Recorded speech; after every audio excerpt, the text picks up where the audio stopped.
بسم اللہ الرحمن الرحیم۔ سورہ یوسف کا آغاز ہم نے کیا تھا، آج اس کی 7 نمبر آیا مبارکہ سے پڑھیں گے۔ دوسرے رکوع کا آغاز ہوگا سورہ یوسف کا۔ اعوذ باللہ من الشیطان الرجیم، بسم اللہ الرحمن الرحیم۔ لقد کان فی یوسف و اخوتہ آیات للسائلین اذ قالوا لیوسف وأخوه أحب إلى أبينا منا ونحن عصبة إن أبانا لفي ضلال مبين۔ حضرت یوسف علیہ السلام کے خواب کا تذکرہ ہم نے پڑھا۔ والد محترم کے سامنے خواب بیان کیا تو انہوں نے منع کیا کہ وہ خواب کسی کو آگاہ نہیں کرنا، کسی کو بتانا نہیں، لیکن وہ خواب معلوم ہو گیا۔ حضرت یوسف علیہ السلام کے اس واقعہ اور آپ کے بھائیوں کے اس واقعہ میں بتایا جا رہا ہے کہ اس میں پوچھنے والوں کے لیے بہت ساری نشانیاں ہیں۔ لقد کان فی یوسف و اخوتہ، حضرت یوسف علیہ السلام اور ان کے بھائیوں میں آیات نشانیاں ہیں للسائلین، سوال کرنے والوں کے لیے۔ یہ واقعہ حضرت یوسف علیہ السلام کا اور حضرت یوسف کے بھائیوں کا، یوسف علیہ السلام کے ساتھ جو برا سلوک تھا، کس طرح انہوں نے حضرت یوسف کو رستے سے ہٹانا چاہا اور حضرت یوسف علیہ السلام کو کنویں میں گرا دیا،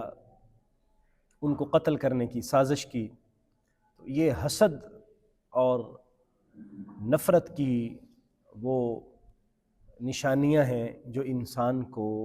بہت زیادہ خراب کرتی ہیں، دنیا اور آخرت اس کی تباہ و برباد کر دیتی ہیں۔ حسد سے متعلق نبی کریم صلی اللہ علیہ وسلم نے فرمایا کہ یہ نیکیوں کو ایسے کھا جاتا ہے جیسے آگ خشک لکڑی کو کھا جاتی ہے۔ اور پھر حسد اصل میں کیا ہے؟ اللہ تبارک و تعالیٰ کی تقسیم پر راضی نہ ہونا،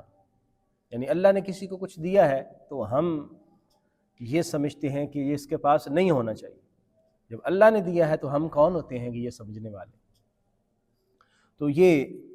ساری کی ساری نشانیاں اور ان واقعات کے، اس واقعات کے ساتھ جو باقی واقعات ملے ہوئے،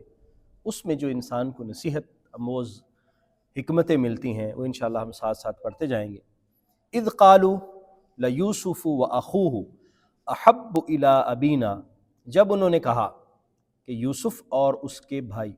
لیوسف،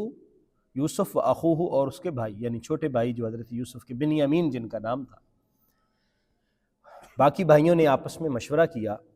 کہ یوسف اور اس کے جو بھائی ہیں، احب الی ابینا، ہمارے باپ کو زیادہ محبوب ہیں، منا، ہماری نسبت، ونحن عصبہ، حالانکہ ہم ایک پوری جماعت ہیں، ہم پوری جماعت ہیں، اور یہ چھوٹے 2 بھائی یہ ہمارے والد کو بڑے محبوب ہیں، ان سے والد بڑا پیار کرتا ہے، جبکہ ہم بڑے بھی ہیں، کام کاج بھی کرتے ہیں اور ہم زیادہ تعداد میں ہیں، تو ان کو چاہیے تھا کہ ہم جو زیادہ تعداد میں ہیں ہم سے محبت کریں، ہم ان کی شان و شوکت بھی ہیں، ان کے دست و بازو بھی ہیں، لیکن ان چھوٹوں کے ساتھ بڑی شفقت اور محبت ہے۔ ان ابانا لفی ضلال مبین، ہمارے والد محترم جو ہے وہ بڑی کھلی محبت میں ہے۔ یہاں ضلال کا معنی ویسے عام طور پر گمراہی کیا جاتا ہے، اور اس کے بہت سارے معانی ہیں۔ بعض نے اس کا غلطی بھی کیا ہے کہ انہوں نے کہا تھا، بیٹوں نے کہا تھا کہ یہ ہمارے والد محترم بالکل کھلی غلطی میں مبتلا ہے، حالانکہ وہ غلطی نہیں تھی۔ ہم نے ذکر کیا تھا کل کہ حضرت یوسف علیہ السلام اور آپ کے جو چھوٹے بھائی تھے، آپ کی والدہ علیحدہ تھی، باقی بھائیوں کی والدہ 2 اور والدہ تھیں، یعنی یوسف علیہ السلام کی 3 شادیاں تھیں، اور یہ تیسری جو تھی وہ حضرت یوسف کی جو والدہ تھی، اور حضرت بنیامین یعنی دونوں بھائیوں کی جو والدہ تھی وہ انتقال کر گئی تھی۔ تو حضرت یوسف علیہ السلام اور آپ کے بھائی کو والدہ کی وفات کا غم اور دکھ بھی سہنا پڑا، تو حضرت یعقوب ان سے زیادہ محبت اس لیے کرتے تھے کہ بچے ہیں چھوٹے، اور ان کا خیال رکھتے، والدہ کے طور پر بھی، والد کے طور پر بھی، اگرچہ گھر کی خواتین اور بھی تھیں لیکن وہ زیادہ توجہ رکھتے۔ اور پھر حضرت یوسف علیہ السلام جب پتہ چلا کہ حضرت یوسف ان میں سے ممتاز ہیں، اللہ تعالیٰ کے خاص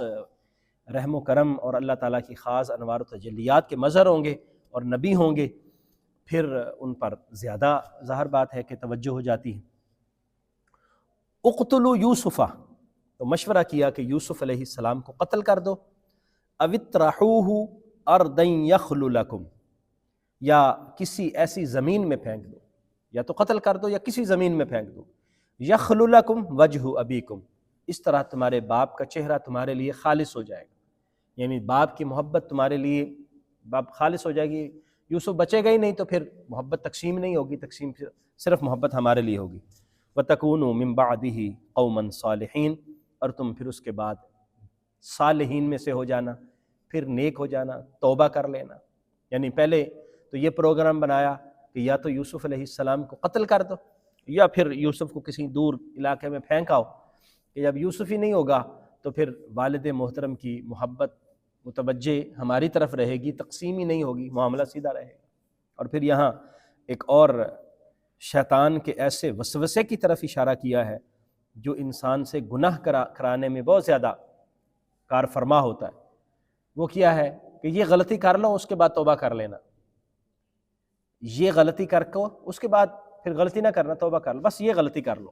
اور پھر اس طرح انسان گناہوں کی دلدل میں دھستا چلا جاتا ہے، ایک گناہ پھر اگلا گناہ پھر اگلا گناہ، اور اس طرح پھر توبہ کی توفیق بھی چھن جاتی ہے، جس طرح انہوں نے کیا۔ اب ان کا خیال تھا کہ یوسف کو رستے سے ہٹائیں گے بعد میں توبہ کر لیں گے، لیکن ان کی توبہ کی توفیق بھی اللہ تعالیٰ نے چھین لی، اور کتنی مدت تک بوڑھے ہو گئے جا کے جب توبہ کی توفیق ہوئی، اور وہ بھی حضرت یوسف علیہ السلام کے توسط سے۔ قال قائل منہم، ان میں سے ایک نے کہا لا تقتلوا یوسف، یوسف کو قتل نہ کرو۔ ایک جو یوسف علیہ السلام کے بھائیوں میں سے ایک بھائی تھے، انہوں نے کہا کہ یہ گناہ نہ کرو، قتل کرنے والا گناہ نہ کرو، کم از کم اتنا نہ کرو۔ وَأَلْقُوهُ فِي غَيَابَةِ الْجُبِّ، ایسا کرو کہ کسی اندھے کنویں میں پھینک آؤ، يَلْتَقِطْهُ بَعْضُ السَّيَّارَةِ، کوئی قافلے والا اس کو اٹھا لے گا، ان کنتم فاعلین، اگر تم ایسا کر سکتے ہو۔ یعنی قتل کرنے والا کام نہ کرو، کسی کنویں میں ڈال دو، کنویں میں پانی لینے کے لیے قافلے والے آتے ہیں، جب وہ پانی لینے کے لیے آئیں گے تو وہ دیکھیں گے کہ یہ تو بچہ ہے کوئی، تو لے کے چلے جائیں گے، اس کو ہم سمجھا دیتے ہیں کہ ہمارا ذکر نہیں کرنا، تو ایسا کر لو، قتل نہ کرو۔ وگرنہ جو چند ایک بھائی تھے وہ تو قتل کرنے کا پکا پروگرام رکھتے تھے کہ قتل کر دیں گے، لیکن درمیان میں ہی کچھ بھائیوں نے مخالفت کی، ایک بھائی کا یہاں ذکر ہے کہ انہوں نے مخالفت کی، تو اس طرح حضرت یوسف علیہ السلام کو انہوں نے قتل کرنے کا پروگرام منسوخ کر دیا، اور سوچا کہ پھر اب ہم کنویں میں ہی ڈال دیتے۔ قالو یا ابانا، حضرت یعقوب کے پاس آ گئے اور آ کے کہنے لگے یا ابانا، اے ہمارے والد محترم، ما لکا، آپ کو کیا ہے، لا تأمنا علی یوسف، آپ یوسف کے بارے میں ہم سے بے خوف نہیں ہوتے، وَإِنَّا لَهُ لَنَاصِحُونَ، ہم تو اس کے خیر خواہ ہیں۔ یوسف سے متعلقہ آپ ہمارے بارے میں کوئی اچھی رائے نہیں رکھتے، وہ ہمارا بھائی ہے، ہم اس کے خیر خواہ ہیں، آپ نہ ہمارے ساتھ یوسف کو کہیں جانے دیتے ہیں، ہم چاہتے ہیں کہ یوسف بھی ہمارے ساتھ کھیلے، جس طرح باقی بھائی ہمارے ساتھ جاتے ہیں کھیلتے ہیں، ہم باہر بکریاں بھی چراتے ہیں، کھیلتے بھی ہیں، اس طرح بہت اچھا وقت گزر جاتا ہے، تو یوسف کو آپ اپنے ساتھ ساتھ رکھتے ہیں، ہمارے ساتھ بھیج دو۔ ارسلہ معنا غدن، کل آپ نے ان کو ہمارے ساتھ بھیجنا ہے، یرتع ویلعب، باہر نکلیں گے، کھائے پیئیں گے، کھیلے کودیں گے، وَإِنَّا لَهُ لَحَافِظُونَ، ہم ان کی حفاظت کرنے والے ہیں۔ ارسلہ معنا، ہمارے ساتھ ان کو بھیجیے کل، یرتع، یوسف کھائے پیے گا، ویلعب، اور کھیلے گا، وَإِنَّا لَهُ لَحَافِظُونَ، حفاظت کرنے والے ہم موجود ہیں، اتنے سارے بھائی موجود ہیں، تو کسی کی مجال ہے کہ یوسف کو کوئی نقصان پہنچا سکے، کوئی مسئلہ نہیں ہوگا۔ قال،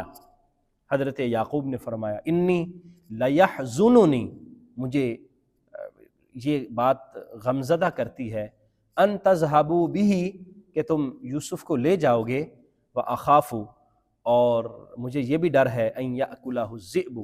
کہ کہیں بھیڑیا اس کو کھا نہ جائے، وانتم عنہ غافلون، اور تم اس سے غافل رہو، تم غافل ہو اور بھیڑیا کھا جائے۔ دو چیزیں حضرت یعقوب نے ذکر کی، ایک یہ کہ تم لے جاؤ گے تو مجھے غم ہوگا، یوسف کو دیکھوں گا نہیں، یوسف میری نگاہوں کے سامنے نہیں ہوگا تو میں پریشان ہو جاؤں گا، یوسف کی جدائی میرے لیے مشکل ہے۔ دوسری بات مجھے یہ ڈر بھی ہے کہ کہیں تم تو بڑے ہو، تم کہو کہ یہ چھوٹا ہمارے ساتھ کیسے کھیل کود میں لگ سکتا ہے، تم اس کو سائڈ پہ بٹھا دو اور خود کھیلنے کودنے سے لگ جاؤ اور کہیں دور نکل جاؤ اور اس کو کہیں بھیڑیا کھا جائے، مجھے اس بات کا ڈر لگتا ہے۔ قالو، انہوں نے کہا لئن اکلہ الذئب، اگر اس کو بھیڑیا کھا جائے، ونحن عصبہ، اور ہم پورا ایک جتھا ہیں، پوری ایک جماعت ہیں، انا اذا لخاسرون، پھر تو ہم خسارہ پانے والے ہو گئے، پھر تو ہمارا کیا فائدہ ہے، اتنے لوگ ہم ہیں اور ہمارے بھائی کو بھیڑیا کھا جائے، یہ ممکن نہیں ہے، ایسا نہیں ہو سکتا، آپ مہربانی کریں کہ آپ ہمارے ساتھ یوسف کو بھیج دیں۔ حضرت یعقوب علیہ السلام نے اس طرح حضرت یوسف علیہ السلام کو ان کے ساتھ روانہ کر دیا، اور وہ حضرت یوسف علیہ السلام کو لے کر اپنے جس پروگرام کا ان کا فائنل ہوا تھا اس کو پورا کرنے کے لیے روانہ ہو گئے۔ آگے پھر اگلی آیات مبارکہ میں اس سے آگے واقعہ انشاءاللہ العزیز کر پڑیں گے۔ حضرت یوسف علیہ السلام کے امتحان کا آغاز ہوتا ہے، اس سے ہمیں یہ بھی علم ہوتا ہے کہ شیطان کس طرح سازشیں کرتا ہے اور کس طرح لوگ اس شیطان کے ہتھیار بنتے ہیں اور اس کے مہرے بنتے ہیں، اور وہ پھر اس طرح ان کو گناہوں کی طرف لے جاتے ہوئے مطلب بے خوف ہو کر لے جاتا ہے، اور لوگ جو ہے وہ اپنی خواہشات پوری کرتے ہوئے اس طرح جو ہے وہ گناہوں کی دلدل میں دھس جاتے ہیں۔ اللہ تعالی ہمیں توفیق سمجھ عطا فرمائے، اور ان آیات مبارکہ میں جو کچھ اسباق ہمارے لیے پوشیدہ ہیں اللہ تعالی ہمیں حاصل کرنے کی توفیق نصیب فرمائے۔ آمین۔ وآخر دعوایا ان الحمد للہ رب العالمین۔